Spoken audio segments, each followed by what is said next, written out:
คลิปนี้จะมาแนะนำวิธีการโอน Vpoint ไปให้รหัสอื่น ให้เราสังเกตเบิ่งห้อง Vpoint ของเราตอนนี้มี 50,000 กีบ จะโอนไปให้คนอื่นนี่ 50,000 กีบ ให้เราเลื่อนขึ้นมา แล้วมาเลือกเมนูรายการ Point กดเข้าไป แล้วมากดตัวนี้โอน Vpoint กดไปเลย จากนั้นให้เราใส่รหัสสมาชิกของเราที่เราจะโอนเงินไปให้ 19687 แล้วกดเสิร์ชหา จะขึ้นชื่อมา อันนี้ชื่อวงเพชร อ่อนคำดี จากนั้นเรามาพิมพ์จำนวนเงินที่ต้องการโอนไป 50,000 กีบ หมายเหตุนี้เราจะพิมพ์ใช่ก็ได้หรือบ่พิมพ์หยังก็ได้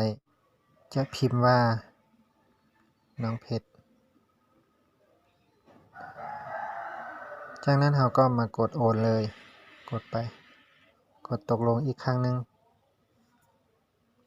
การโอนเงินถือว่าสำเร็จกลับไปหน้าหลัก